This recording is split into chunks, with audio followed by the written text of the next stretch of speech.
Hello there. Welcome back to the Sky Guys podcast. We are on the road in the Mandalorian Grove. We've hit a major milestone today. We are visiting Chapter 16, The Rescue, which is the season 2 finale that brings Luke Skywalker into modern Star Wars. I'm one of your hosts, Mike Phillips. With me, as always, the man whose voice here in narration every single week. Pete Considori is here. Pete, how are you?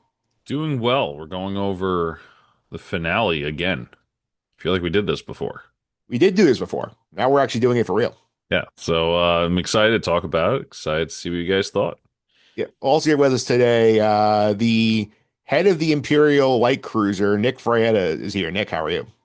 Doing great. This is the episode. I think most people, not myself, but most people consider this the best episode of Mandalorian, and we finally got to rewatch it, and it was great on the rewatch, and very excited to discuss it with you guys. Yeah, very excited as well to have with us one of our favorite guests here. He has his own podcast, Memeobi's Galaxy. He came along for the ride here to revisit Chapter 16. Memeobi is here. How are you? I'm doing great. This actually works perfectly with my release schedule because I'm doing a single episode about each season instead of like your guys doing every single one deep diving. So this is perfect because I'm going to record season 2 here in like a couple days. So this worked perfectly. Yeah, it's a nice little refresher for you. Agreed. How was the season 2 rewatch experience for you? Um, Definitely interesting because I'm a kind of guy who I don't like to rewatch things anymore. I used to when I was younger, but now it's like I watch something and I'm done. Like, I'd hardly watch something again unless it's been like 10 years. So it's been interesting to watch it not on release because it's a little it's I don't want to say janky by any means, but some of the effects were definitely less impressive on the second watch through, I would say. Yeah, definitely true here, but we did have a lot of fun stuff happening. So I'm glad that we got you here to discuss all of this. And Pete, he wants to subscribe to the Sky Guys. And do so Apple Podcasts, Google Play, TuneIn, Spotify, Amazon, all usual suspects. Simply search for the Sky Guys for your podcast platforms, final episodes there. And we are still going through our Mando, Rose and Mandalorian Grogu. We got some Boba Fett coverage starting next week. Make sure you subscribe. I won't be there. So subscribe to you guys are. I'm not gonna do it. Yeah. Need a vacation, especially for Book of Boba Fett. No, definitely subscribe. It's always good for you guys to get all that information out and get exclusive stuff, right? I mean, we don't always put everything out there at once, so make sure you're subscribed. Nick, people want to follow us on social media. How can I do that? You can follow at Sky Guys Podcast all over social media, and you can email the pod at skyguyspod@gmail.com. Yep, let's go to our social media comment of the week. This is from TikTok, and we created a bit of a firestorm emoji when people did not understand the idea about Dave Filoni's Mandoverse movie being put on the back burner. So this is a comment from David, who actually understood our situation here. Because I would think it was put on the back burner because Dave might need more time to flesh out the stories more, question mark. Or think about the Mandoverse, bring all the stories together in movies. So, Emoji, like, what do you think about this Mandoverse movie that was promised to us is now backburnered and now might be a Disney Plus show? What do you think? I'm not concerned. I'm optimistic. I'm hopefully optimistic about the future of in Star Wars in general, as we know. But like, I think they're probably, as people have reported, they're kind of testing the waters with the movie, with the Mandalorian and Grogu movie coming out this May, seeing like, hey, do people still like movies? Because I think they may not be making as much money as they hoped in the shows on Disney Plus as like things on Netflix do sometimes. Um, so I could definitely see them kind of like pausing everything just to be like, all right, do the movies work? And then kind of like kind of testing the waters, I feel like personally. Yeah. Pete, anything you want to add here? No, I pretty much share Memobi's exact opinion on it. Let's just take a pause. Let's just see what happens before we actually put all our eggs in one basket or what have you. So I agree fully. Yeah, I have something to add. I Sure. completely agree, 100% with Pete and Memobi, what they said. But I think that our comment section on that video is 100% proof of what I've been saying the last, let's call it 2 years here on the pod. Star Wars, Lucasfilm, Disney has not made it clear enough that this is a separate movie than the Mandalorian movie, and our comment section literally proves that. I would imagine if you're watching a Star Wars TikTok and you're commenting on it, you're somewhat of a Star Wars fan. The fact that these Star Wars fans are still not aware that these are separate movies is a huge problem. Yeah, they've not been great on their marketing and their branding. Now maybe they're not marketing it because they don't know what it's going to be yet. Yeah. I get that, but maybe let's know what it is before we announce stuff. I don't know. I'm not in the room with them where they make these decisions, but something seems a little backwards. Well, maybe with the new leadership, maybe they'll get a little better about this. Maybe. All right, let's get to our Star Wars news here, Nick, and a couple of interesting things. Yes. So first on our really short news today, but first on our list here is Marvel and Star Wars have announced a series of 5 one-shot comics that are going to release monthly from May to September to celebrate the 10th anniversary of Rogue One. The comics are going to focus on individual characters such as Jin, Saw Gerrera, Vader, the Guardians of the Wills, who are the guys in Jeddah that they meet, Chirrut and Baze, Cassian with the Cassian issue filling in the storytelling gaps between season 2 of Andor and the movie Rogue One itself, which I don't really know that weren't really that many gaps, but Basically, from what I saw, Memeobi is like basically it tells the story of him basically leaving the planet on the end of the series, him landing on the colony to meet the guy, and everything he does before he has the meeting in the movie. So basically, that's what that one shot comic's gonna be about. Yeah, I like I don't know. One shot comics are like they're fun, kind of, but it's like every comic I read, it's always like they're always so short. Like I have the Jar Jar one that Ahmed Best just wrote. I have all the covers. I got it the other day. Great comic, but it did leave me wanting more. So like one shot comics, I get why they're there because they're not really sure right if they're gonna work. But sometimes when they're good, it leaves you a little bit left for wanting more. All right, so I think that's pretty good. Looking forward to seeing those. I would definitely take out the Cassian one. Nick, what else we got? yeah, the other piece here is that Katie Sackhoff said in a recent appearance at a fan expo in Vancouver that Bo-Katan is not going anywhere. She has job security forever since the character is based off Dave Filoni's wife, which I did not know. Yeah, Pete. Allegedly, the situation here is that it's a comment. It's basically the character. The name is a portmanteau of I think his wife's name is Anne, and they had a cat named Bookie, so it was Bo Cat Anne. Hmm. That makes me look at the character way different now. And apparently, there are a lot of and even we said that like Case Echo commented, he's like, oh, like people think this based off of me. Apparently, like I look close enough to his wife that we can pass for each other. It's definitely a comment. I don't really know how to analyze it. I don't know. I mean, it'd be cool to see Bo-Katan more stuff, but I don't know why this is news. I think it's funny, but I don't know why this is news. Yeah. Emo, we get her in the movie. Do you think? Most likely, I would say. I mean, she's a good character. I love that they have the actress as the voice actress and the live action. They fit really well. Yeah, I could see her in the movie, and she's really big at fan events and stuff, and like she's pretty big in the Star Wars world, and people seem to like her. No one, I don't think most people don't like her. People don't like her because of Mando season 3, but that's not her fault. That's just because of they saw her too much and not enough Mandalorian. Yeah. That it for the news, Nick? Uh, it was, but I wanted to add one quick thing. I don't want to put you on the spot, Memobi, but we just wanted to hear your opinion now that we're speaking about the movie on the trailer. The official trailer, yes, not Yeah. not the trailer came out, I guess, a week ago at the time of recording. It made me very excited, more excited than I thought. I think I probably have been starving for an actual trailer for a movie for a long time, since we haven't had an actual Star Wars trailer since the Skeleton Crew or something like that. So like it was pretty exciting to see.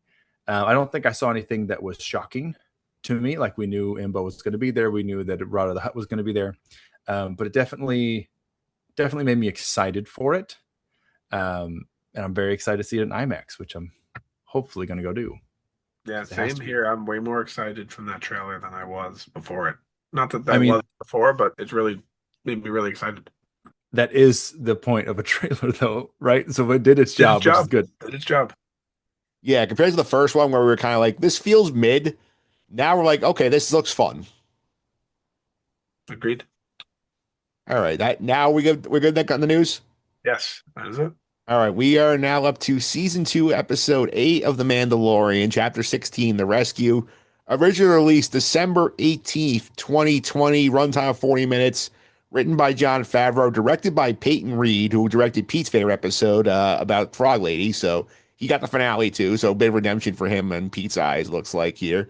This was actually the first episode like on the Just and Suffering podcast. There, me, Pete, and Nick all came together to talk about the episode. We did that. We had a fourth person with us, and then we sort of said, the three of us, we will have some fun doing this. So we are here. We have completed the loop, Pete. We have. This is a very special episode. Like you said, it brought us together for our first episode together, and that formed the Sky Guys, right? I mean, I feel like that was the birth. Yeah. So a special episode for us for sure.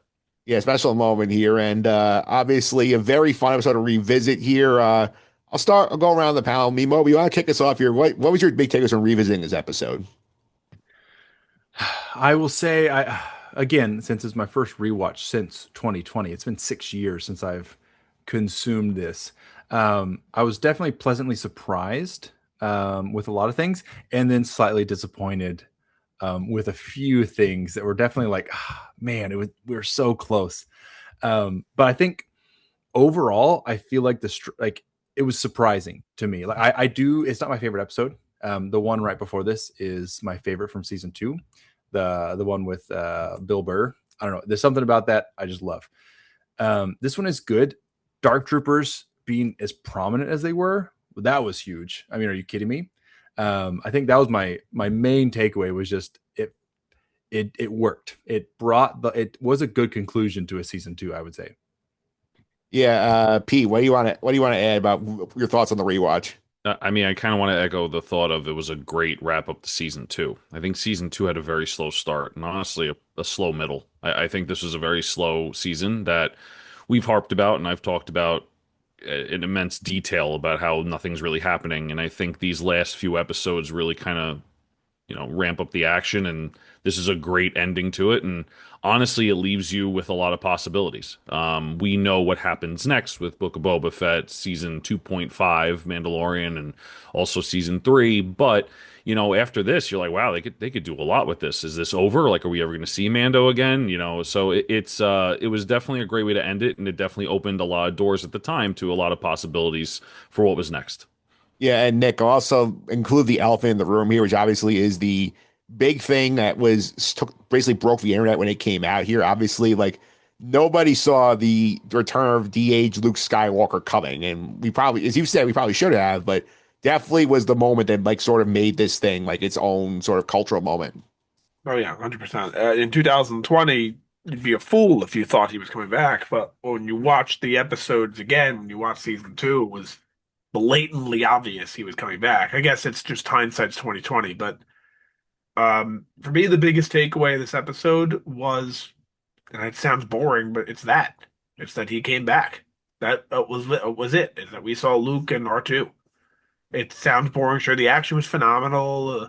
There was some great, cool scenes earlier on in the episode in terms of the planning on the attack and whatnot. But what takes it away is Luke Skywalker. And again, Elliot Kane was there again. We've been kind of tracking this as Elliot Kane was such a huge character in season 3 of The Mandalorian. Turns out she was in season 2 of The Mandalorian more than she was in, not screen time, but more episodes than she was in season 3, and that blows our mind. I did not even know who she was until season 3. Is that true? She was in 5 episodes in season 3 and only in 3 in season 3 or 4. But again, she's only on screen for 10 seconds at a time. She's not. She doesn't get named until next season either. So yeah, it's just interesting. I didn't think she was even a character till season 3, and she's in 5 episodes in season 2. Yeah, that's true. She's just kind of there, isn't she? That's yeah. That's a good point. I never noticed that. Yeah, because it's like basically as soon as she first showed up in season 2, Nick's like, "Oh my God, it's Elliot Kane." There he was every episode she's in. It's like, "There's Elliot Kane again." Yep, I just keep pointing at the screen like Leonardo DiCaprio. Yeah, we're all pointing at Luke Skywalker, and Vic is pointing at Elliot Kane. Right. Yeah, so I think we should probably start with the Luke Skywalker thing, because this is the thing people remember most from this episode is the shock value of him showing up with the first they tease like, oh, it's the one X-wing, and then you see his hand, you see the green lightsaber, you see him mulling people down the hallway. I think even in like the real time, Pete, I think there was still an element of disbelief that he's actually there until the cloak comes off and you see Mark Hamill's digitally DH face. I think that is still something that stands out when you watch this. I think what stands out is how long of the episode had Luke Skywalker. From what I remembered, 6 years ago, it was like maybe a scene. I didn't realize it was most of the ending of the show. And that's what stuck out to me the most. Also, I'm sure Moby's going to touch on this because this was one of his parts, so I don't want to take too much of it from him. But the de-aging was interesting, and I'll leave it at that. Yeah, Memeobi. I know they did a whole special on Disney Plus about the de-aging thing. Apparently, there was some kid in his basement who had done it that they hired afterwards for Boba Fett when Luke comes back there. But what do you think about this? Seeing it again? I will say it is definitely not as good as Book of Boba Fett by any means. I mean, yeah, that was that YouTuber. I mean, like he got hired because he did a better job than they did, and he ended up like they don't let him post on YouTube anymore. Like he had a following, but it was definitely 2020. It was better. It's like looking back on anything, right? You can look at Star Fox 64 and like that was the best graphics of my life, and now you play it and you're like, oh wow, yikes, that's PS2 level graphics there. I will say the voice, 10 out of 10. They're so good at the voice. They got the voice. But I think retrospectively, looking back from Book of Boba Fett, Book of Boba Fett looks good. It's like maybe I think it's something to do with like outdoor lighting, natural lighting versus like the indoor lighting or something. I think it's smart. They covered him up for the intro as like, maybe it's not Luke, I guess. But the de-aging was not as good as I'd hope. Definitely a slight uncanny value, I would say. Nick, what do you want to add? No, nothing really in particular. I mean, the de-aging is what it is to me. Like it looks sometimes not so good, like Carrie Fisher and Rogue One. Sometimes it looks really good, like Luke and Book of Boba Fett. But I think I would me personally, I know people will disagree with this. I would rather them do it to connect things in the story than not do it. Like if we saw Rogue One and Tarkin wasn't there, it's like that kind of doesn't make sense. So like even though it may not have looked that great, I thought it looked fine on Tarkin, especially with the first one, whatever. But like if it wasn't there, it would be weird. It would like, I'd be asking when I left the theater, why wasn't Tarkin in that movie? So I'm glad, even if I'd rather the debate be, did it look good? Yeah. I mean, we could have a whole second argument. Could we do this through recasting, which we saw in Andor when Jimmy Smith couldn't make it? They got Benjamin Bratt to play Bale. That worked out just fine. That's a Then separate you saw a conversation. lot of people outraging on that. We did not. We thought he was fantastic, but a Yeah, lot of people were outraging on that. And one quick thing I want to add is I remember Luke coming in, and I'm clearly wrong. My memory is clearly wrong. Killing three or four of those troopers and showing up and taking him. He must have been. It was on screen. Like I thought of it as a hallway scene. This was like five hallway scenes. well, the end's a hallway scene. The rest was just fighting through the whole ship, basically. Yeah, my point is he went through the entire ship to get to them, and I don't remember that. I only remember the ending. He was there way longer than I remember. Yeah. Kind of Also, what Pete said. I'll add on Nick's point there about how cool is it having there because Memeobi, this like to reference what we talked about earlier with the comic books, with the Jar Jar and Calorie Beck and the Andor stuff. Like this is something you feel like would happen in a comic book, and now we actually got it on the live action show, which is pretty cool.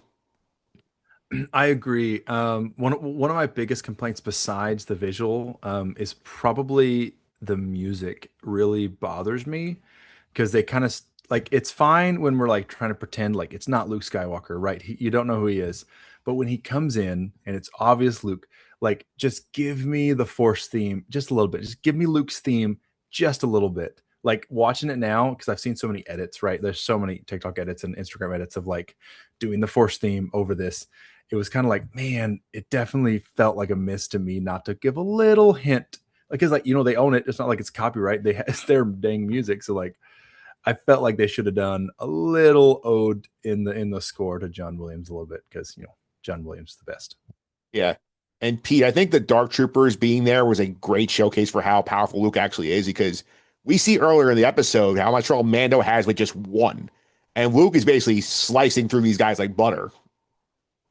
Yeah, I mean it's also a contrast to Ahsoka earlier in the season, right? I mean, obviously she's doing well, but it really elevates what Luke could do. It's unfortunate that that slowly declines throughout all of the Star Wars media that we get about Luke. However, You're right. I mean, it just puts Luke just above the rest in any conversation you have when it comes to Star Wars media that we got at that time. Yeah, I think so. Anything else you want on the Luke conversation before we go to other parts of this episode?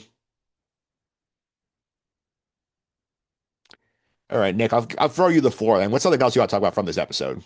But this is, I'm probably wrong about this, but so Mandalorian season two was the second season of the show, obviously, and it was the second season of any show we had on Disney Plus. So we went Mando 1, then Mando 2. So we've had 16 episodes of Disney Plus Star Wars to this point. I don't think we've ever had a space battle. Am I wrong? You don't count like the fake fight between Boba and the Empire there. Maybe you can count, but you know what I mean? Like we had a dogfight. Yeah. That's awesome. That's the first dogfight we had in a long time. The sequels kind of lacked those a little bit. There was one or two, really, if I'm remembering correctly. There Right. weren't nearly as many as there were in the original trilogy, especially. I feel like there were a lot, and well, I guess we had one in Rogue One. But I was awesome. It was awesome to see a space battle again. See a dogfight in space. We don't. That's something that kind of gets lost from Star Wars. I feel like as we go on, and that's like kind of what made it what it is. If you think about it, like why did A New Hope get so popular? Was it the lightsaber battle? I don't think so. I'm sure a lot of it had to do with the magic and the aura of the Force and whatnot, but it was the big battle at the end. That was unbelievable at the time. Yeah, definitely fun to see that space battle there. I will throw in here also. I know me and Moby talked about this before. The Dark Troopers here, we get the tease a little bit that they exist in episode 4, and then we see them just show up and take Grogu in episode 6 of the season here. And then we get them basically in their full-fledged form in this episode where we see like how tough they can be and how like everybody's saying, oh, like if these things get out, we're screwed. Like we can't stop them. Like Mando locks them in, one gets out, he kills it, and then at the end you think you're safe because he locked the door, and then you find, oh wait, they got out, and then they're coming for you. Like, what was it like revisiting the Dark Trooper experience? Um, I'm still just, I still love that they added the Dark Troopers so much. I was worried that it was just going to be like a one-off, kind of like, oh, here's a tease, here's some Dark Troopers, we might get them. I definitely remember watching it initially and not being, when Mando he ejects him in the airlock, whatever.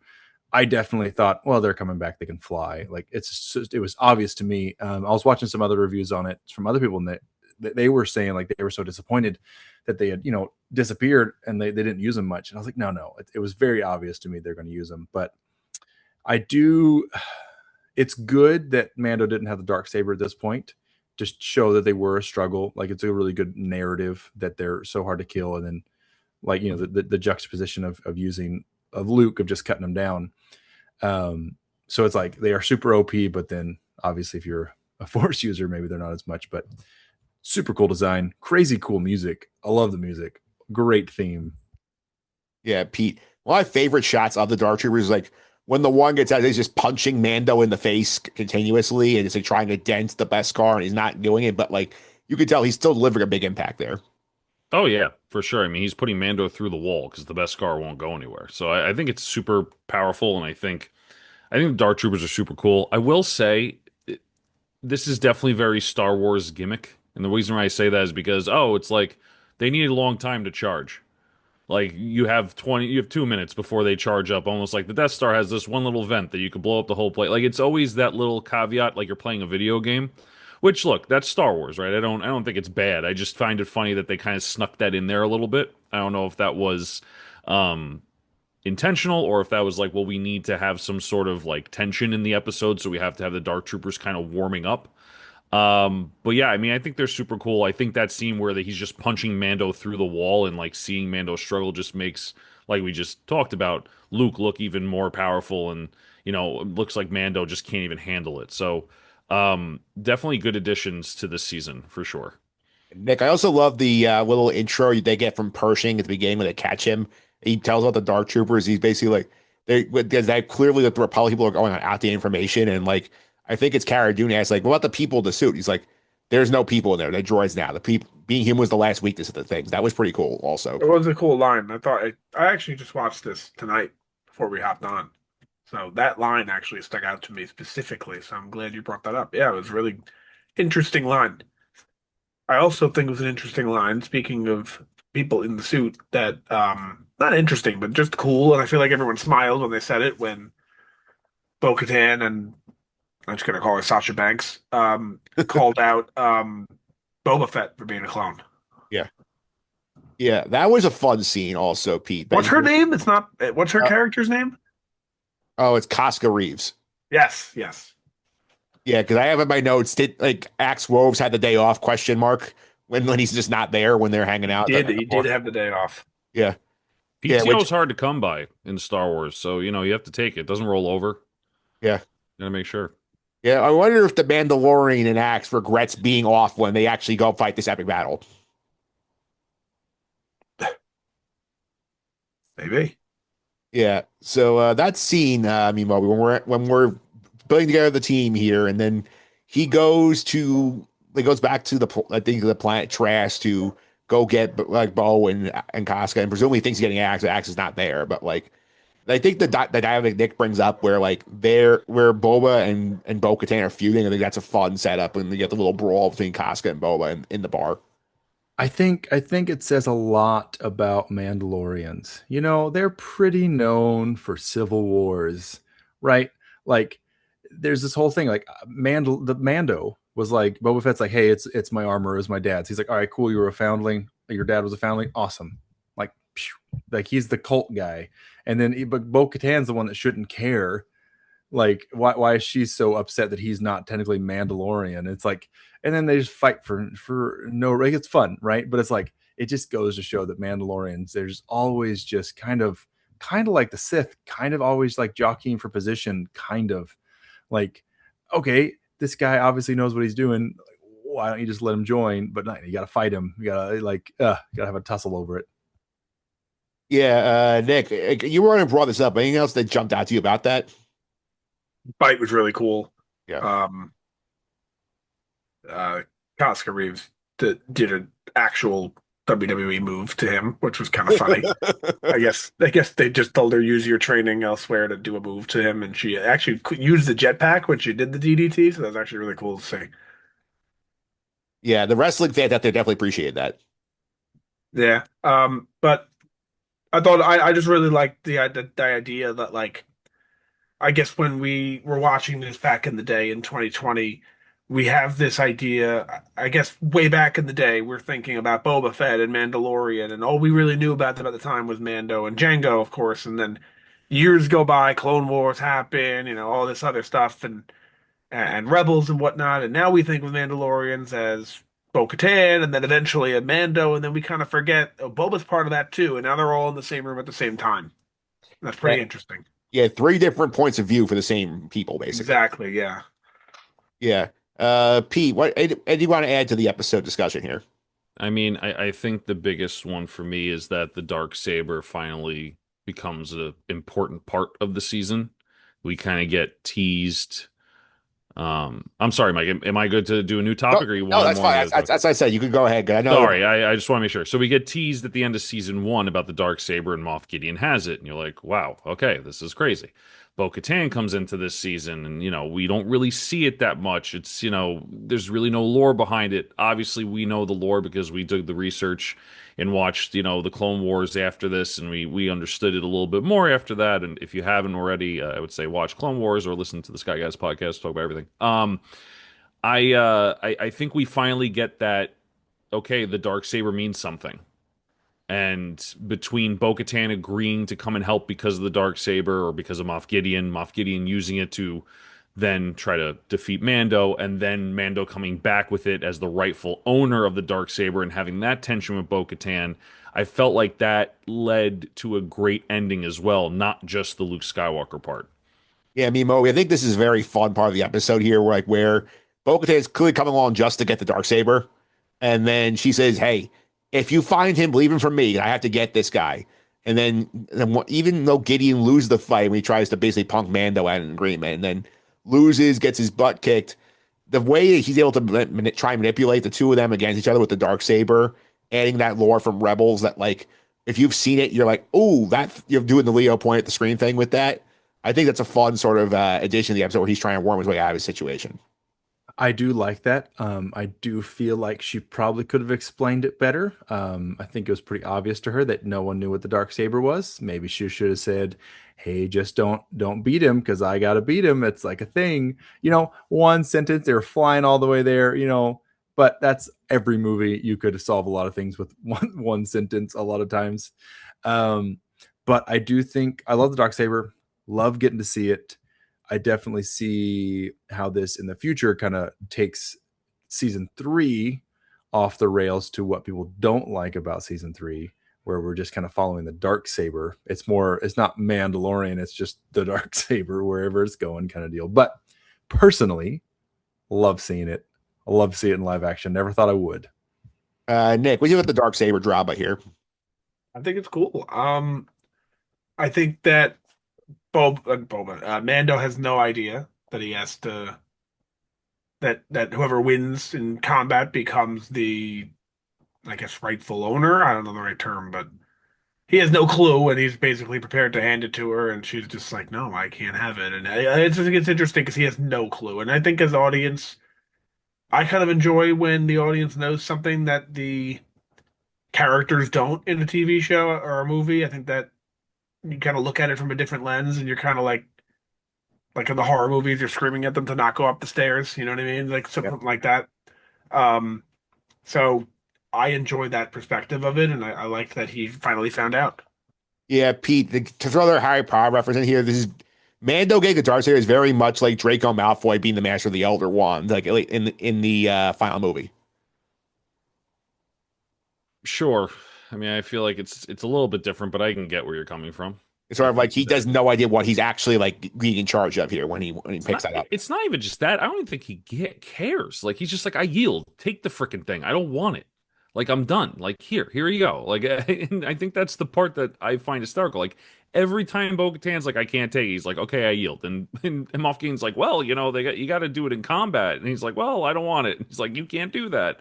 And Moff Gideon's telling the story, and Bo-Katan's just sitting there like, what do I do? Yeah. So I think that was the part that I think stood out to me the most was that Mando, like, even if he understood, he couldn't care less. He's like, just take the freaking thing. I don't care. Yeah, I thought it was funny, the energy Moff Gideon was giving was like, haha, you guys have not watched season 4 of Rebels, haha, to the casual audience. Yeah, he's very villain-esque. He's very, I don't want to say standard villain, but he has to tell everybody his plan. Like Mandalorian just standing there, and he's like, "This is why I have this, and this is I took his blood." And like, I get why they have to do that. I'm not a big fan of exposition dumping personally. That's why I never liked the Armorer from season 1 as much, which people don't appreciate that take. But she did feel like she was just there to dump some exposition. Which, not saying it's his character. He's kind of a talker, right? Moff Gideon. He kind of likes to just talk a lot. Obviously, that's how he made his way up in the Empire. It's kind of a deal. Yeah, Nick, may I question here why Mando is so quick to believe that Gideon's just willing to let Grogu go? He's tried to hunt him down twice. Yeah, I don't know. I don't have an answer for you. I wish I did. Because it felt like Pete when you're watching that scene when they're trying to make it seem like I have no quarrel with you. I wanted his blood. You're free to go. Like, why is Mando like, sure, great idea. I'll just take him and leave. I feel like Is this meathead? Is this meathead Mando coming back? I don't know if it's Meathead Mando. I think it's okay. Like if you're gonna let me take him, I don't care. He took his blood. Like I just want the child. I think he's like so hyper focused on getting his child back.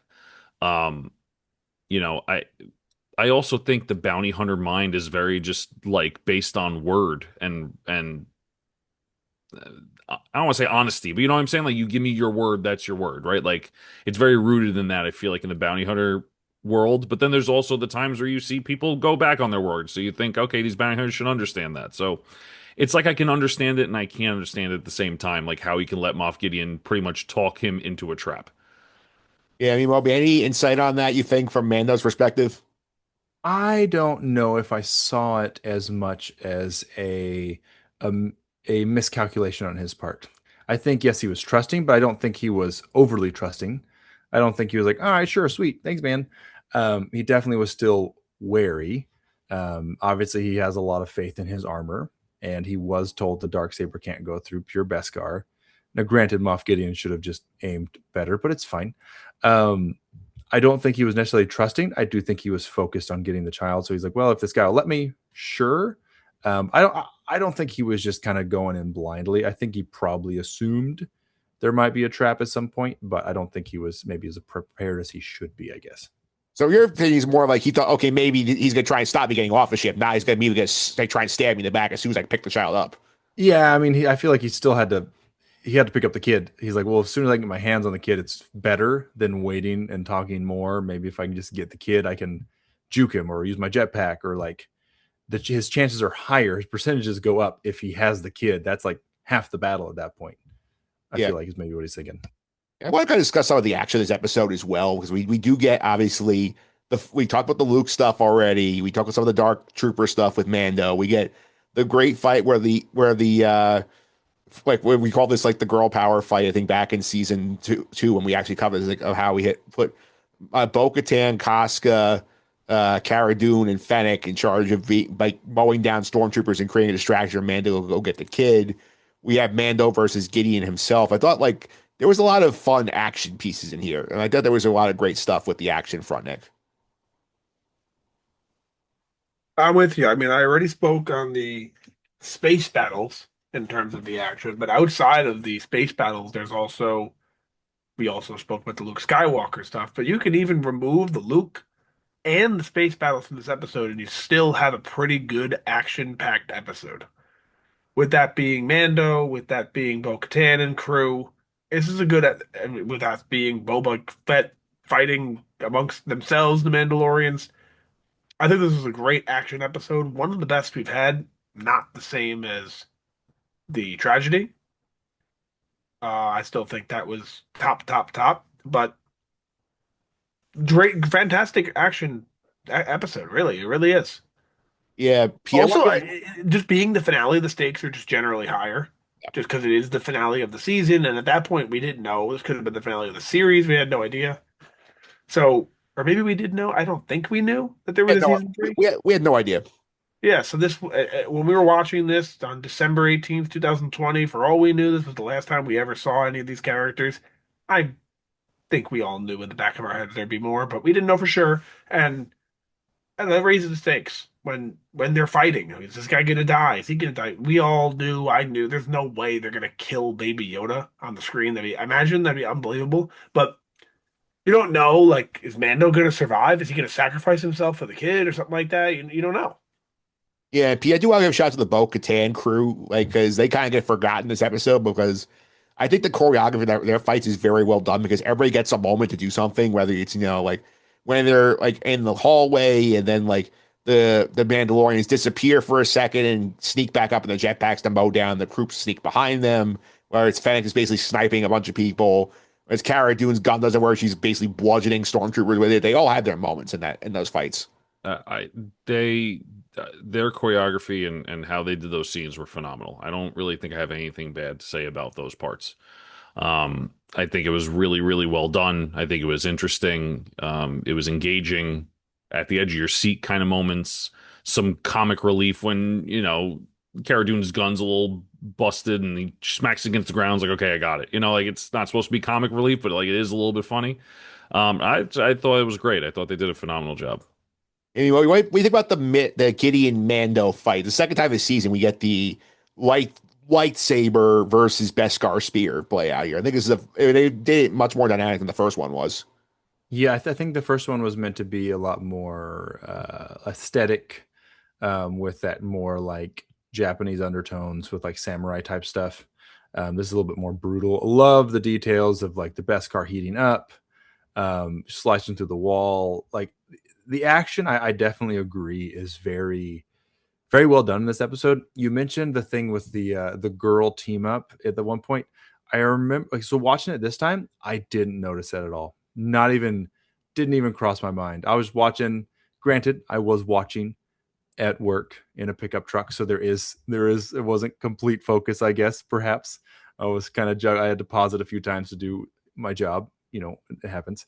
But I remember thinking it at the time that there was just a bunch of girls hanging out. But I think maybe it was just 2020. I think it was just more topical at the time, and now I don't even notice or care because why would I care? But the action in this episode was pretty. It was all well done. Yeah, for sure. I think two more things I want to talk about here before we wrap up is obviously the ending of the episode itself, where after Luke comes through and Gideon makes his last stand to try and get revenge, and he gets knocked out. Luke shows up, and then we have the moment where like Luke's ready to pick up Grogu, and Man's like, he's not sure if he wants to go with you, and Luke's like, he's asking your permission, and then we get the great moment at the end where he lets Grogu see his face, and as he leaves, breaks his Mandalorian code, and have that moment where like even like Nick like watching it back like even later, it still gets you in the feels like now as you think at even though they get back together like a year later, but the time you're saying this might be the last time these two ever see each other. Yeah, 100%. That's what I was just saying. It's the finale. We don't know, and obviously we didn't have season 3 of Book of Boba Fett yet, so we had no clue. We thought this may have been the end, and it was a sad moment. Yeah, Pete, what do you think about that scene revisiting it? Like I said at the top of the show, I think this was a huge part of the finale that made you wonder what would happen next. Right? What are we ever going to see Grogu again? What's going to happen with Mando? So I think it's powerful. It's a separation between a father and a child. I say that in quotes because obviously it's not Mando's actual child. But yeah, it's super powerful, and I think it's a great way to end it. Yeah, I mean, Moby, I do think it's very powerful. And we saw in the previous episode that he's willing to take his helmet off to help Grogu. And now, once he realizes Grogu's, he's like, I can't let this kid go, potentially never see him again, without letting him see what I actually look like. I think that was pretty powerful. Yeah, I mean, obviously, it's very reminiscent of Vader and Luke, right? He's like, "Let me see you with my own eyes," letting Luke actually see who Darth Vader actually was. But I would say, I think the reason they had him take off his helmet in the episode before this is because I think he was like, "Well, I've already shown my face, so technically, I've already broke the rules." Even though I always forget his name, but Bill Burr's character was like, "I won't tell anyone." Is like, but he knows, and he's all about code. So I think having him take it off in the previous episode makes it where he's more willing to do that in this episode. Whether he would have done it or not at that time, hard to say, but I think it was a kind of I don't know, a warm up to it for him, like exposing his face. But definitely a very nice moment. I do remember thinking when this was over, I definitely had no thought of them like this was the end. Not even a little bit of me was like, oh, is this the end? I was like, obviously, money, and it's doing so well, like they're gonna make more. Like, and not even an inkling of me thought they were not gonna make more of Mando. Yeah, I do think it's an interesting discussion we'll have in a future episode here. Is like, obviously, they film 1 and 2 back to back. So, like, they have 2 in the can completely before 1 comes out. So, like, or like they're shooting 2 as 1 is airing, basically, if I remember correctly, what the process is here. Like, they're going through this whole thing, and like, they write this whole complete story arc thinking, okay, we got Grogu to Luke Skywalker. That's the whole plot we did here. And like, I think it's fair to wonder, we'll talk about this in a few weeks, like, does the overwhelming commercial appeal of Grogu change their plans of what they're going to do with the character? Because like you could make an argument like maybe like like we don't see Grogu and Mando together again. And season 3 is just Mando like doing his own thing with Bo-Katan. They could have gone that route. This is true. They could have done that. But I do think I don't like to think that they just saw the commercial success of Baby Yoda in the merchandising as a reason that they kept him around. I don't like to think that. I like to think that they always wanted them together and this was always supposed to be a buddy cop type of deal. I'm sure it had something to do with it.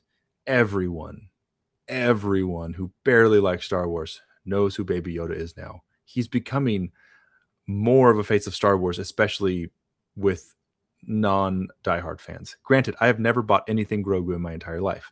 I have some. People have bought it for me, but I've never purchased it. But that's just a personal choice. Yeah, I'll throw this theory out to you real quick on the Grogu front. What I think is interesting here. Like we talked about Force Awakens a few weeks ago, like when it was the 10th anniversary of the movie. Like, and we discussed here, like, how Grogu showing up sort of basically killed the BB-8 merch because like BB-8 was the thing before Grogu showed up. That's true. It definitely did. for sure, which I feel like is both good. Yeah, I, I hate that things are just. I feel like BB-8 was merchandise. Personally, yeah. he was merchandise. I don't feel like on my last episode I talked about this. I don't feel like Grogu was merchandise specifically. I think he had a bigger purpose overall. BB-8's merchandise, 100%. Yeah. Anything else you guys want to add to this episode before we talk about that Boba Fett post credit stinger? Not I. All right. I think that's the last thing I got to talk about here is that we get to see the Boba Fett stinger again, which is, I think, Nick, correct me if I'm wrong, it's the first time we really had a post credit anything in Star Wars. Yeah. Yeah. Yeah. Yeah. Yeah. So, like, I remember at the time, there was a big shock that we see this scene where Fennec's mowing down the entire court in Jabba's palace. Boba shows up, murders Bib Fortuna, throws him off the throne, his dead body off the throne, sits down. You get the Book of Boba Fett teaser, like coming December 2021 or coming in 2021. And Pete, I remember at the time we were sitting here saying, like, is this season three in The Mandalorian? Is this now Boba Fett and Mandalorian is done? And like, I think it's interesting, like, looking back on it, like, how much promise that shot has of him sitting on the throne, Fennec throwing back alcohol and sitting next to him with the gun in her side. And what we were promised and what we were given becomes two very different things. The last time we saw Boba Fett be a badass. Yeah. It's really sad if you think about it. Yeah.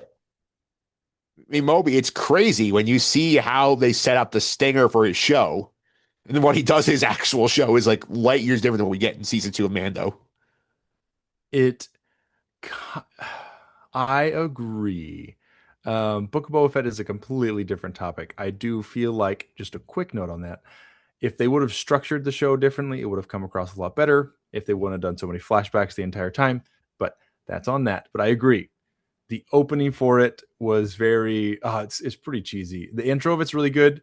I do think it's cheesy how they do they strike a pose on the on the bench. It's very cheesy, but like, what are you gonna do? And Nick, literally, they gave you the actual poster shot, like at the end of that image there of that little stinger. I remember when this came, I guess, but same when this episode came out, a lot of people were going back and forth on what does this mean? Like you said, is it season 3 of Mandalorian? Is this a Boba Fett show? I remember some people saying, is this a book? Because of the name. People thought it may have been a book, which I guess what they're saying is the episodes are chapters, therefore his show is his book. So that's kind of what they meant. But it couldn't have been more cool, right? I mean, in this timeline, here we are back in 2020, the last 3 weeks with Boba Fett could not have been any cooler. And we were on top of the world as Star Wars fans. And you know what? I am back on top of the world because I can't wait for the movie. Yeah. It's a great place to leave it here. And I will say also, in terms of the Boba Fett stuff, I will say, I remember Pete at the time, we had the conversation. You're like, oh, like the show is called The Mandalorian. Boba Fett's a Mandalorian. Is it just the Mandalorian season 3, the Book of Boba Fett? It turned out to just be Mandalorian season 2.5, the Book of Boba Fett.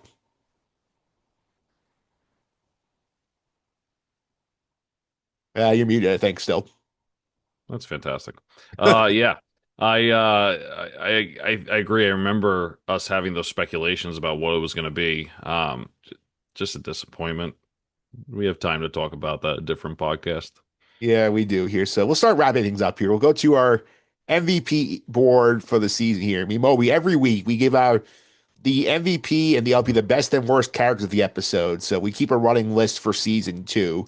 Here's where things stand entering the finale. So thus far, Mando is on top of the board at +5. Ahsoka in her one appearance got a +4. She swept the board that week. Boba Fett +3. Then our +2s, Carson Tava, Bo-Katan, Grief Karga. Mayfeld picked up 2 last week. Our +1s are Pelimato from when she conned Mando into giving somebody a free ride in Chapter 10. And Moff Gideon from last week.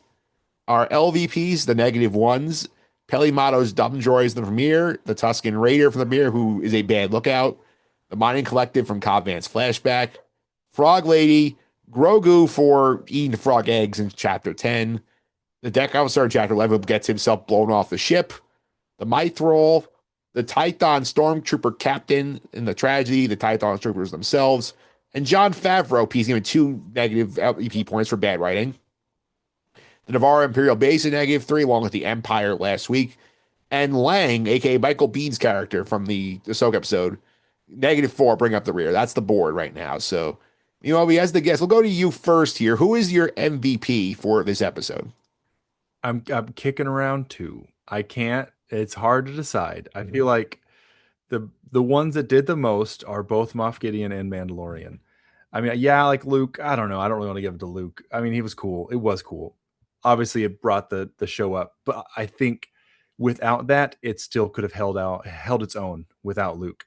So, dude, I'm gonna give it to Moff Gideon. Honestly, I know it's like he killed it. Like he made the episode. He did the most. I don't know. I loved him. He did a great job as a villain in this episode, in my opinion. Yeah. So like, even though he ends up basically losing, you still think he was just his plan was pretty solid. Yeah, and I think he did a great job. I think it was all but Luke, the unknown factor, right? Like he was gonna win. Like he was 100% gonna win. If Grogu happened to not done a forced like vision or whatever and cast his spirit across the universe or whatever, I think Moff Gideon 100% would have won this fight. Yeah, it's a good point. So for that reason, you right here, I'm going to give it to Luke Skywalker just because, as you said, Moff Gideon's winning this episode if Luke Skywalker doesn't show up and mow down like 25 Dark Troopers after Mando had to fight tooth and nail get 1. So he's getting a point from me. So Pete, Moff Gideon. I just not much more to say other than what Memeobi said. So thank you for explaining it for me. Nick. We've probably done 100 or 200 MVP, LVPs over the years on this podcast. Yep. And I've only had the opportunity to give the MVP to Luke Skywalker like 3 times, so I'm doing it. Yeah, well, twice technically. It's only been 2 episodes. Well, I think if I remember correctly, we did do movies. We haven't done any with him. Have we never just like talked about A New Hope on an episode? We did the movie ranking. Didn't actually separately Think talk about that. Like we're the Star Wars podcast. We do which character has moved the best from live action into animation and vice versa, but we never talked about A New Hope. Maybe we should, next time we have an off season, let's talk about A New Hope. We're saving that one for the 50th anniversary. 50th, that's next year. Oh wow. Yeah. It's going into theaters next year. It's coming up. That's unbelievable. All right. So now go the other way. Yep. I'll go the other way. The LVP of the episode, the least valuable character here from the episode. So this is an interesting situation here because you got some options in terms of people here. Like I'm trying to debate because like part of me wants to give it to Boba for kind of being a dick throughout the whole planning process. And kind of like he's kind of snarky the whole way through. He does get into a endless, I'll give it to Boba. I feel like he contributes the least to the winning team here. Pete? I'm giving it to the teaser trailer at the end of the credits. Yeah, how dare they? No, I'll give it to Boba as well for what you said. I mean, it's fair. He contributes the least to it. He's not bad, but it's just the easy pick, I think, in this situation. Nick?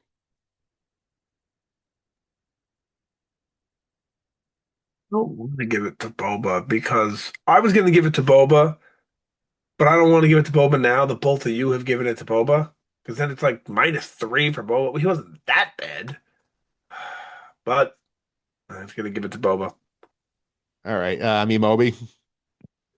I don't want to give it to Boba. I think that's ridiculous. But I had an idea, but I just looked up the list of everyone in that episode. Is the character I was thinking of was not there, so that's weird. So it kind of threw me off because that's who I was going to pick. The least valuable character, I am going to give it to who do I want to give it to? I'm honestly so torn. R2D2. Just useless. Why is he even there? I mean, he did. Why did he leave the ship? Just so he can have a cute moment with Grogu? Pointless. He was very. To be fair to Archer, he was so excited to see a little Yoda. Well, sure. I mean, I would be too, but like, that was just like, hey, this really is Luke. I know he kind of looks like a CGI character, but this is Luke. This is R2D2. So you're saying basically this is the equivalent of Maul with the post credits of Solo turning on his lightsaber. So just we say he had a lightsaber in the movie. Oh no, I mean, listen, I always turn on my lightsaber when I FaceTime people, so I get that. But I All right. So last I not do have that picture on my wall of R2 meeting Grogu. yeah. I It's have like that picture. yeah, Pete, the energy he's giving that section is like the wow a puppy sort of energy when he sees Grogu. Why do you have that picture? What do you mean? All the Star Wars scenes you can have framed or on a Well, wall. I have 7 scenes. Oh, okay. Out of the 7 scenes in wow, Star Wars, wasn't my that's I one have of them. 7 Star Wars posters on the wall. I have the posters of all 3 original movies. I Okay. have a Fair. Grogu picture. I don't know. He's looking at something. I can't tell what he's looking at. He's like looking up. It's like the Willem Dafoe thing where he's looking Yeah. up in the. Mm-hmm. There's just a picture of Vader. It's like he's like depressed about something. I don't really know what it is. Yeah. All right. And I actually took a couple down because probably won't be here too much longer in this current living location. So we're starting to move things down. And then I have that picture of Grogu and R2 looking at each other. That you got that over Grogu drinking the soup. I mean, this is what they had at the store. I didn't make it. I just think of Grogu. Because think of Grogu drinking the soup and being the meme. Listen, they only have some of the ones at the store that I don't like are the ones that when you look at it from a different angle, it's a different picture. I mean, those were cool when I was 6, but not so much now. All right, so let's wrap up here. We're gonna grade the episode on a scale of 1 to 10. 1 is worse than 1978 holiday special. 10 is up there with the Gorman arc of Andor for our pinnacle of Star Wars content. And Memeobi disagrees with that assessment. sorry. I just bought the holiday special on VHS, so okay, all right, settle down. I didn't even know they make it on VHS. They don't, but someone does. So you found a copy somewhere and you purchased it. I got a custom one with a custom thing, and it's like a green VHS. Oh yeah, I'm going on my VHS, my little arc right now. But Yeah, like what'd you think about the documentary, by the way, about the holiday special? oh, I love it. What are you kidding me? The holiday specials, one of my favorites. Yeah. Sorry. Go ahead. All right, so that's on the right scale here. And Nick, you ought to explain to Memeobi the grading scale here. Yeah, we like to do a little bit of I don't know where I was going with that. Let me just start over. We like to do it where a 5 is average, whereas in school, if you got a 50 on a test, it would be a fail, right? It's not. So a 5 would be an average episode. A 7 would be pretty good. An 8 would be great. 9 would be fantastic, and 10 would be perfect. All right, so Pete's up first here. Pete, what's your grade for the week? I gotta give it a 9. I think it was a great season finale. I think the action was great. I just don't think it's up there with Andor Gorman arc. I think there's some technical issues. I think there's some maybe even story issues that because I know what happens after, I think kind of gives me a bias. But yeah, 9 for me. Nick? I'm gonna do the same. The 9. I would like to see if we can dig up in the archives what we graded this back in the day. I'm sure we gave it 10s. We did not grade it in that statement. The grade was not. What were we doing? We haven't covered A New Hope. We didn't grade. What are we doing here? Well, we're fixing the grading now. Oh my God. Memobi? I think it's. I was grading it against only Mandalorian episodes. Bringing in Andor mentally, I'm like, oh shoot, I need to bring that down one. So I'm gonna go 8. Okay. I will go with a 9. Also, I'm going to match what I gave last week's episode with Mayfeld. I feel like these are the 2 best episodes of the season back to back here, and a lot of stuff you like. Seeing Luke again is fun. There are nitpicks I think you pick up on the rewatch a little bit, but I do think overall, like, this is a lot of fun to go back and rewatch. It holds up very well. Absolutely. This was great. And to be honest, I think I'm really excited to see how season 3 does on a rewatch. I know when season 3 came, a lot of people were, I don't want to say hated the season, but definitely down on it compared to 2. And I don't know why. I have this sneaking suspicion that when I watch 3 again, I'm going to feel a lot more positive about it after a rewatch, but we'll see. Yeah, 3 has its own issues. I think they're tied more to writing, I think, than anything else. Yeah, well, listen, we will see. We will see here, and tease the audience here coming up next week. we are continuing the journey through the Mandalorian Grogu, the road there. We are going to the Book of Boba Fett stuff. We are skipping the first 4 chapters, Memeobi. We're not watching any of that. So we're going right to chapter 5 when he comes right back. So that's where we're picking up next week. That makes complete sense. I'm also doing a very similar thing on my watch through. Yeah, and Memeobi, thanks for stopping by. I really appreciate it. People want to follow on social media, hear of your podcast. How can they do that? Yeah, so Instagram, I'm just at Memeobi. That's where I post a lot of my memes and content like that. Going to a convention this year. I'm actually going to be doing a press type thing. I have press passes to a convention this year in Texas. So if you do conferences in Texas, come visit me. And then my podcast is Memeobi's Galaxy at Star Wars podcast, and we do similar stuff to you guys, but me and my co-host, we do a lot more. We're a little sillier, but we make it happen.